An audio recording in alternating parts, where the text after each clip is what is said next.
छत्तीसगढ़ की राजनीति ने मौसम की तरह जो करवट ली है, इसी बदलते छत्तीसगढ़ में अब 9 रत्नों की प्राप्ति होने वाली है, अर्थात 9 मंत्रिमंडल का गठन। और गठन से पहले ही छत्तीसगढ़ के मुख्यमंत्री विष्णुदेव साय ने इसका भेद खोल दिया था। अब वो 9 जो मंत्री हैं जिनके नाम के आगे मंत्री पद लगने वाला है, उनको आप कितना जानते हैं? सबसे पहले तो मैं उनके नाम बता देता हूँ आपको।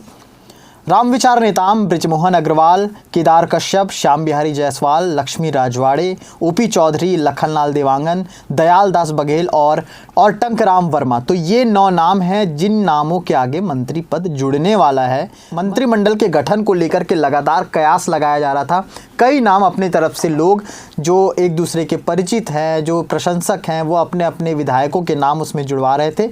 लेकिन अभी साफ हो गया है क्योंकि खुद मुख्यमंत्री विष्णुदेव साय ने इस बात की पुष्टि कर दी है।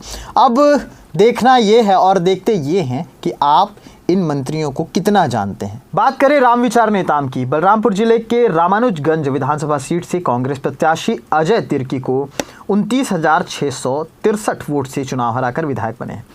जन्म अविभाजित सरगुजा जिले के बलरामपुर ब्लॉक के सनावल ग्राम में 1 मार्च 1962 को हुए और शिक्षा जो इनकी है वो अंबिकापुर पीजी कॉलेज से स्नातक तक की शिक्षा ग्रहण की। पढ़ाई खत्म होने के बाद वे सनावल आकर स्कूल में शिक्षक की नौकरी करने लगे।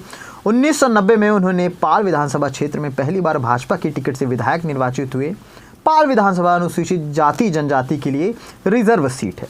रामविचार नेताम 1993 में दूसरी, 1998 में तीसरी और 2003 में चौथी व 2008 में 5वीं बार विधायक निर्वाचित हुए। 2001 से 2003 तक के रामविचार नेताम अविभाजित सरगुजा जिले के जिला भाजपा अध्यक्ष बने। वहीं भारतीय जनता युवा मोर्चा के राष्ट्रीय कार्य समिति के अध्यक्ष भी रहे। साथ ही भाजपा की सरकार में वे राजस्व, आदिम जाति कल्याण, गृह व जेल, उच्च शिक्षा, जल संसाधन मंत्री रहे। रामविचार नेताम भाजपा के राष्ट्रीय सचिव रहने के साथ झारखंड राज्य के सह प्रभारी व अनुसूचित जनजाति मोर्चा के राष्ट्रीय प्रभारी का भी दायित्व संभाला। 2013 में उन्हें कांग्रेस के प्रत्याशी बृहस्पति सिंह ने चुनाव हराया, जिसके बाद वे 2018 के चुनाव में भी विधायक नहीं बन सके। भाजपा ने उन्हें विधायक चुनाव हारने के बाद 2015 में राज्यसभा सांसद बनाया। बात करें बृजमोहन अग्रवाल की। बृजमोहन अग्रवाल प्रदेश में सबसे ज्यादा मतों से चुनाव जीते हैं। वे 8वीं बार विधायक बने हैं। 1959 में जन्मे बृजमोहन अग्रवाल ने कॉमर्स व आर्ट्स दोनों विषय से पोस्ट ग्रेजुएशन किया। उन्होंने LLB की भी डिग्री ली है। 1990 में पहली बार विधायक बने।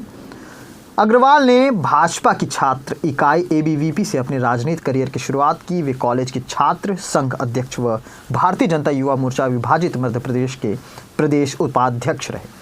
अविभाजित मध्य प्रदेश में राज्य मंत्री रहने के अलावा छत्तीसगढ़ की सरकार में 3 बार कैबिनेट मंत्री रहे। भाजपा विधायक दल के सदन में मुख्य सचेतक भी रहे हैं और राजिम में राजिम कुंभ करवाकर उन्होंने राजिम कुंभ को राष्ट्रीय स्तर पर प्रसिद्धि दिलवाई। लगातार 8 बार चुनाव जीतने वाले प्रदेश के पहले विधायक हैं। बात करें केदार कश्यप की। स्वर्गीय बलिराम कश्यप के तृतीय पुत्र केदार कश्यप एक बड़ा चेहरा है। डॉक्टर रमन सरकार में लगातार 3 बार मंत्री रहे केदार कश्यप ने राजनीति यात्रा 23 साल पहले 2000 में भाजयुमो के प्रदेश कार्यकारी सदस्य के रूप में शुरू की।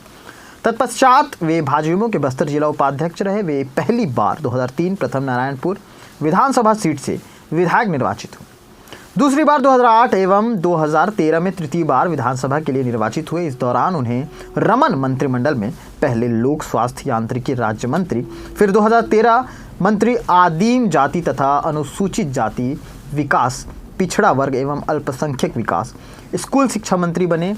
और केदार कश्यप को 2021 में भाजपा प्रदेश प्रवक्ता की अहम जिम्मेदारी दी गई, जबकि 2022 में संगठन ने उनका कद बढ़ाते हुए प्रदेश महामंत्री का अहम दायित्व सौंपा, जो वर्तमान समय तक बने हैं।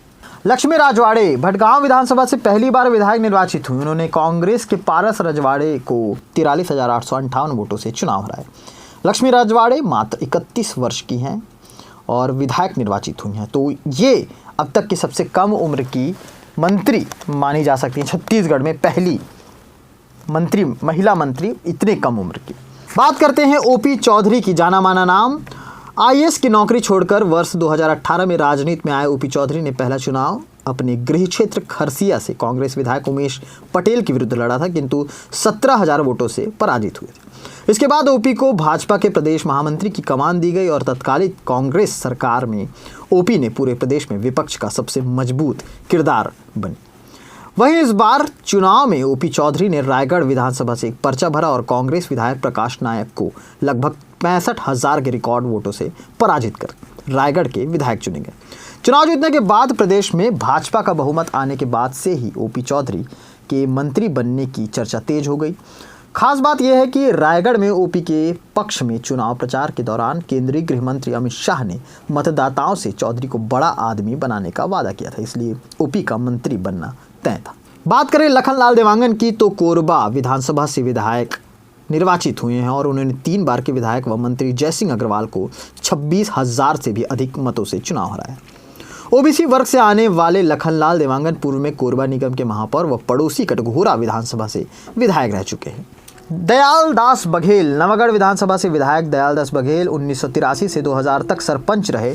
10वीं तक की शिक्षा नवागढ़ के संबलपुर में प्राप्त। 2003 में पार्टी ने फिर से भरोसा जताया और विधानसभा के लिए निर्वाचित हुए। वे बेमेतरा जिले के नवागढ़ तहसील के ग्राम व पोस्ट कूरा में रहते हैं। वे छत्तीसगढ़ शासन में उद्योग, राजस्व, सहकारिता, संस्कृति एवं पर्यटन मंत्री भी रह चुके। टंकराम वर्मा को बलौदाबाजार से विधानसभा से जीते हैं और 61 वर्षीय टंकराम वर्मा ने LLB की है। पिछले 30 वर्षों से सामाजिक व राजनीतिक क्षेत्र में सक्रिय टंकराम वर्मा पहली बार विधायक चुनाव लड़े हैं और जीते हैं। वे वर्तमान में रायपुर जिला ग्रामीण भाजपा के अध्यक्ष हैं और वर्मा को बलौदाबाजार क्षेत्र में रामायण व भागवत कथा करवाने के नाम से ख्याति मिली हुई है। तो ये है छत्तीसगढ़ के बीजेपी के और छत्तीसगढ़ के मंत्रिमंडल के वो 9 रत्न, वो 9 मंत्री जो मंत्री पद संभालेंगे। और इसी के साथ हम विदा लेते हैं। आगे क्या अपडेट रहेगा इस पॉलिटिकल सिनारियो में हम लगातार आपके सामने लाते रहेंगे। शुक्रिया।